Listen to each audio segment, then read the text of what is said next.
Breaking news భద్రాచలంలో ఒక nursing student కారుణ్య అనుమానాస్పద స్థితిలో మృతి చెందింది. దీంతో ఆ కుటుంబంలో విషాదం నెలకొంది. కుటుంబ సభ్యులు అనుమానాన్ని వ్యక్తం చేస్తున్నారు. మారుతి నర్సింగ్ కాలేజీలో హాస్టల్లో ఉంటోంది కారుణ్య. నిన్న తెల్లవారుజామున 4 గంటలకు కారుణ్య తీవ్ర గాయాలతో కనిపించింది. బాత్రూమ్ కని వెళ్లి కొద్దిసేపట్లోనే కారుణ్య గాయపడింది అని చెప్తున్నారు. కారుణ్య బాత్రూంలో జారి పడింది అని కాలేజీ మేనేజ్మెంట్ చెప్తోంది. ప్రభుత్వ ఆసుపత్రిలో చికిత్స పొందుతూ కారుణ్య రాత్రి మరణించింది.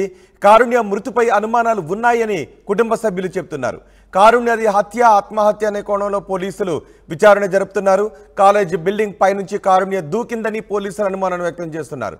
పోలీసుల చేతిలో కారుణ్య సూసైడ్ నోట్ ఉన్నట్టుగా సమాచారం అందుతోంది.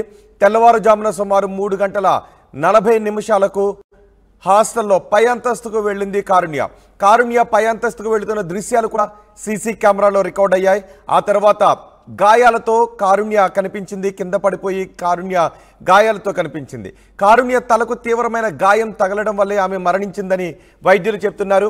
సీసీ ఫుటేజ్ అంటే ఆమె వెళ్ళిన తర్వాత పైకి వెళ్తున్న సీసీ ఫుటేజ్ ఉంది. పైకి వెళ్తున్న దృశ్యాలు సీసీ కెమెరాలో రికార్డ్ అయ్యాయి. ఆ తర్వాత ఏం జరిగింది అనే విషయం ఎక్కడ సీసీ ఫుటేజ్ లేకపోవడంతో కొన్ని అనుమానాలు వ్యక్తమవుతున్నాయి. అసలు కింద నుంచి ఆమె పైకి ఎందుకు వెళ్ళింది? తలకు బలమైన దెబ్బ తగిలి రక్తస్రావం జరిగింది అని డాక్టర్లు చెప్తున్నారు. పోలీసులకు ఇంకా బాధిత కుటుంబం ఫిర్యాదు చేయలేనట్టుగా తెలుస్తుంది. కానీ బాధిత కుటుంబ సభ్యులు మాత్రం అనుమానాలను వ్యక్తం చేస్తున్నారు. మా ప్రతినిధి ఉదయ్ మనకు అందుబాటులో ఉన్నారు. ఉదయ్తో మాట్లాడదాం. ఉదయ్, కారుణ్య మరణానికి సంబంధించి పోలీసులు ఏం చెప్తున్నారు? ఏమన్నా క్లూస్ దొరికాయా?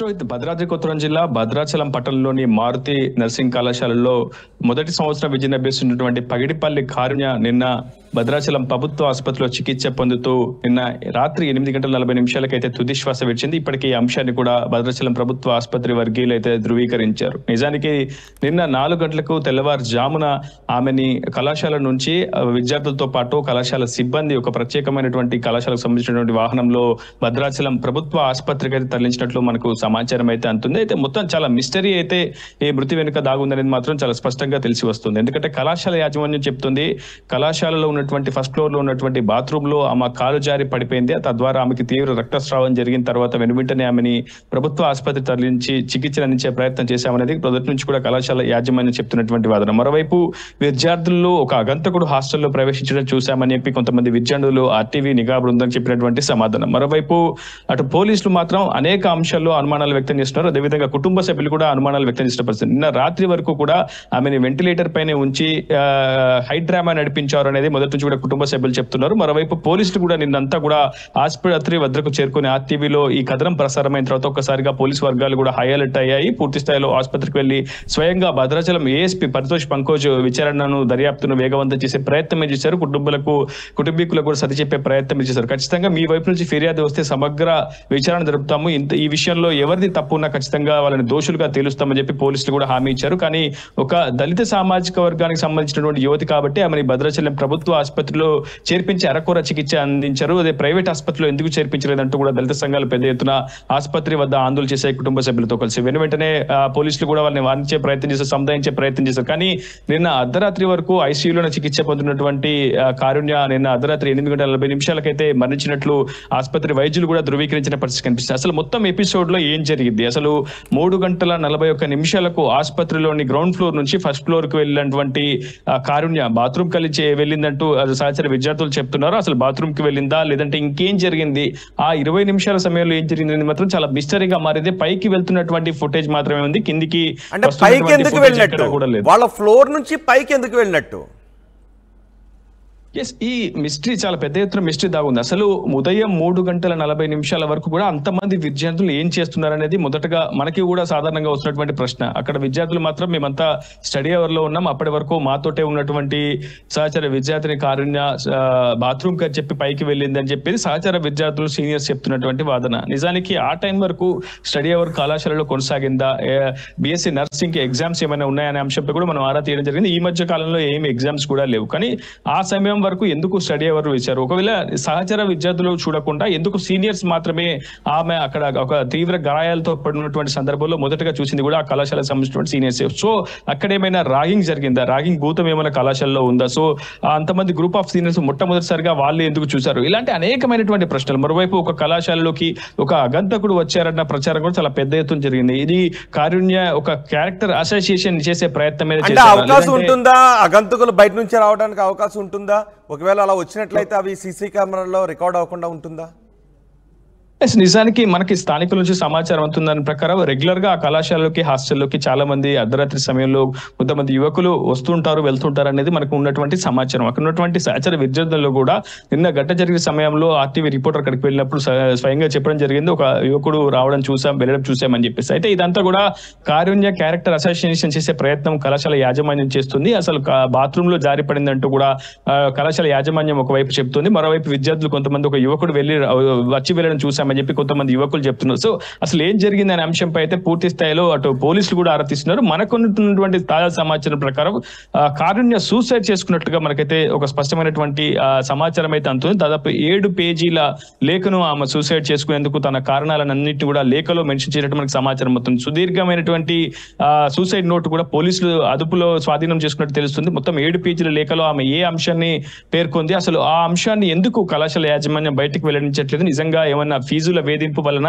లేదా ఇతరత్ర కారణాల వలన లేదంటే ఎవరైనా వేధింపుల కారణంగా అనే అంశంపై పూర్తి స్థాయిలో పోలీసులు మాత్రమే ఉన్నట్లయితే పోలీసులకు విచారణ చాలా సులభమయ్యే అవకాశం ఉంటుంది. సో మరి పోలీసులు ఎందుకు బయట పెట్టట్లేదు అనుకోవాలా? లేక పోలీసుల దగ్గర ఉందా, లేకపోతే యాజమాన్యం దగ్గర ఉందా? అసలు లేఖ రాసిందా?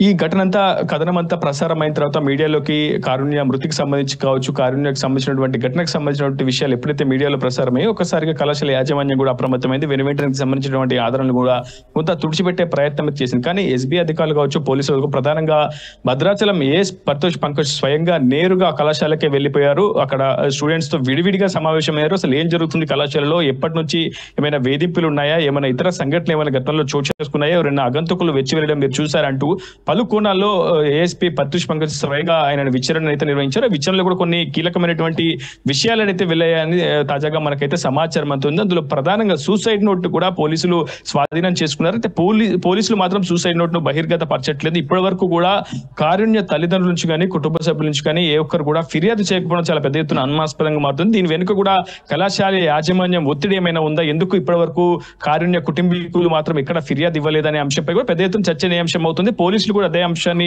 ధృవీకరిస్తున్నారు. ఒకవైపు ఖచ్చితంగా కారుణ్య వైపు తల్లిదండ్రుల నుంచి కానీ కుటుంబ సభ్యుల నుంచి కానీ ఫిర్యాదు వస్తే ఖచ్చితంగా సమగ్ర దర్యాప్తు చేస్తాం, ఎవరైనా అగంతకులు ఈ దాడికి పాల్పడ్డారా లేదంటే ఆమె ఆత్మహత్య చేసుకుంటేందుకు గల కారణాలు ఏంటి, అసలు దీని వెనుక ఉన్నటువంటి తతంగం అంతా ఏం జరిగింది అనేది ఖచ్చితంగా 24 గంటల్లో బహిర్గతం చేస్తామని చెప్పి భద్రాచలం ఏఎస్పీ పర్తోష్ పంకజ్ అయితే చెప్తున్న పరిస్థితి కనిపిస్తుంది. ఏదేమైనప్పటికీ కారుణ్య మృతి మాత్రం చాలా మిస్టరీగా మారింది. మారుతి నర్సింగ్ కళాశాల జరుగుతున్నటువంటి ఘటనలు కూడా కొంత అనుమానాస్పదంగానే తావిస్తున్నాయి. రోహిత్.